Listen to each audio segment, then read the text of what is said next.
não gostaria de ser conhecido como especialista, como humorista, como economista, qualquer coisa assim, mas como um cara que escreve, que dança, que pula, que faz política, que não faz política. Enfim, desenvolver todos os meus potenciais e não ficar numa hipertrofia. Um monstrinho que só sabe fazer humor, feito uma anta que só sabe usar tênis.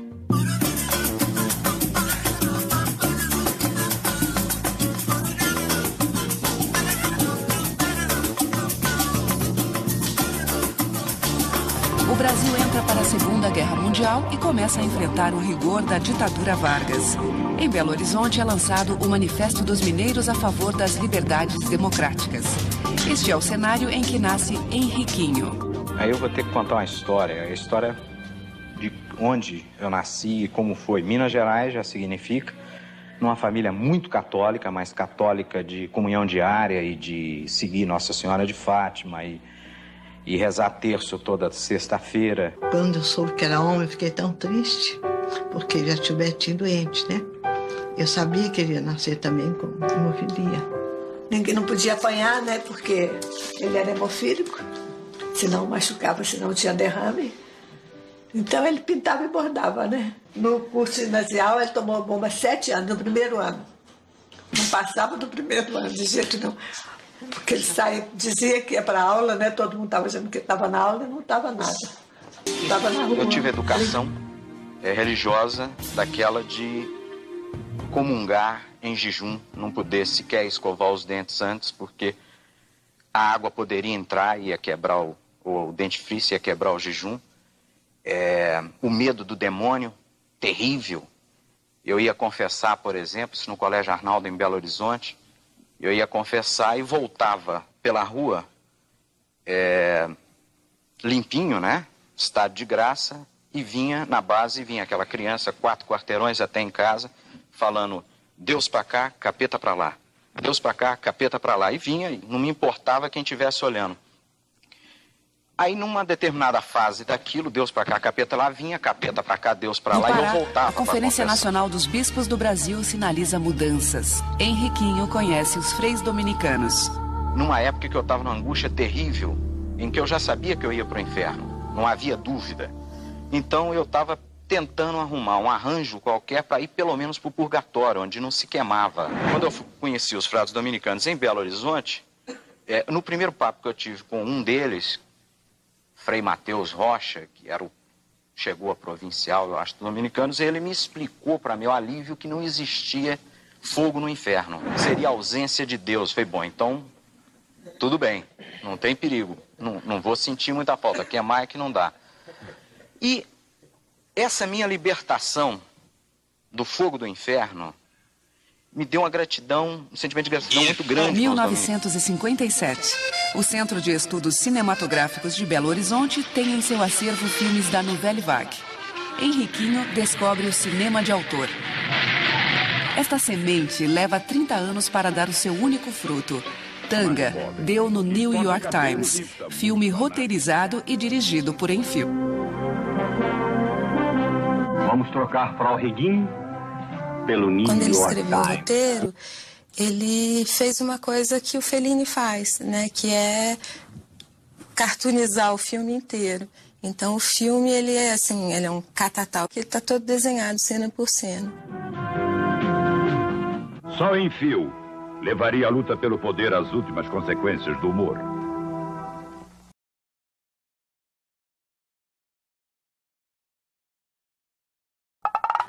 A revista Alterosa pressiona. Está na hora de Enfio criar um personagem. Então, eu criei um personagem que era padre, os fradinhos, porque eu era amigo dos frades dominicanos que estavam sendo muito perseguidos na época e foram muito perseguidos durante esse período. E tinha um comprido e um baixinho, e os dois foram retirados de 2 frades e para representar o rompimento contra essa repressão das palavras, o puritanismo, o moralismo, a repressão ao linguajar.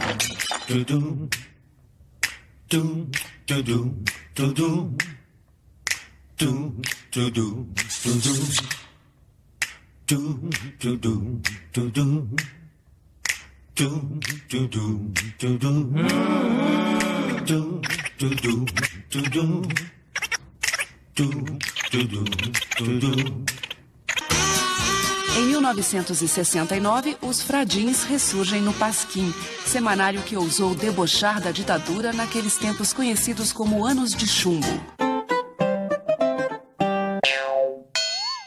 É um personagem que eu não sei explicar. É um personagem que eu sei viver e sei fazer. Se o baixinho é ruim, eu sou tão ruim quanto ele. Agora, eu não acho que o baixinho seja ruim. Eu acho o baixinho bom demais. É um cara solidário. Quer dizer, tá uma pessoa numa pior e vai lá e põe ela na pior ainda para ela ver como é que ela tá numa pior. E o componente dele é de se julgar em cima da pessoa e viver o que ela tá vivendo. Se é de desgraça, se ela tá num bode, e com o bode até o fim. E se ela tá na alegria, ele vai até o fim com ela.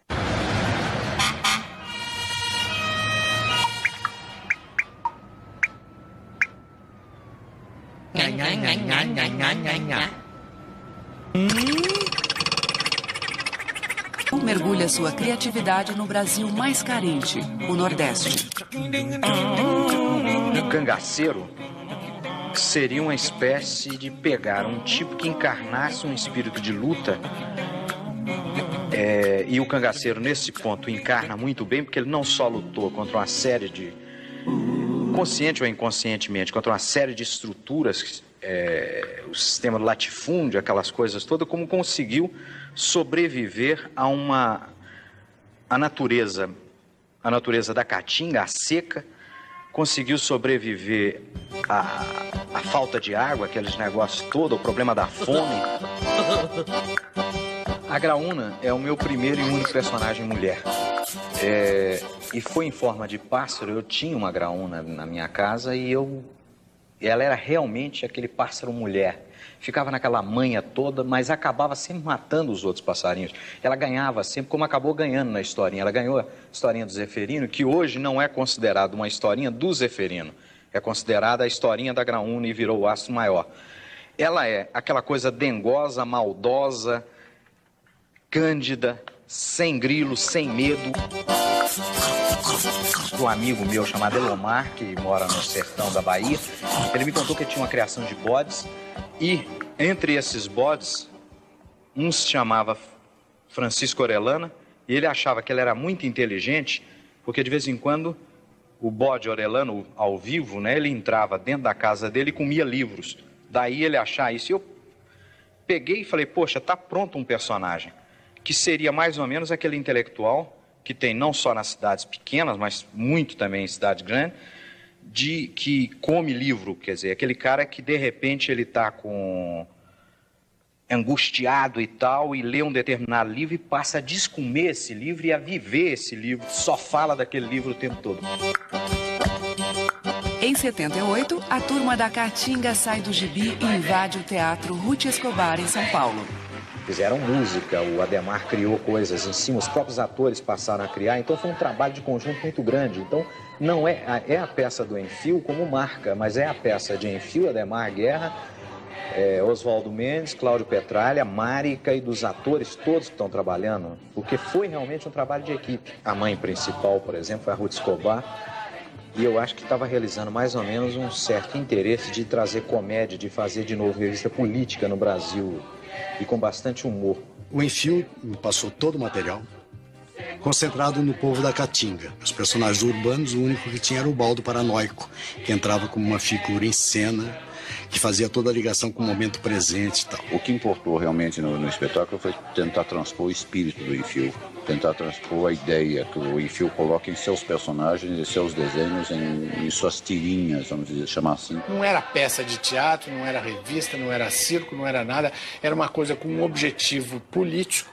que era justamente batalhar pela anistia, mas que tinha que ser muito divertida e muito engraçada. Eu me sinto a própria Graúna, entende? Não sei, pelo que eu leio da Graúna, o temperamento de Graúna é o mesmo de Sônia Mamed, a mesma personalidade, que ela é muito humana, ela ama o mundo, ama a vida, ela é muito carente, ela é humilde sem se humilhar, entende? Então eu me identifico demais com a Graúna. Então, naquele espírito das cartas, o Adhemar pediu para ele. Daí ele faz uma carta.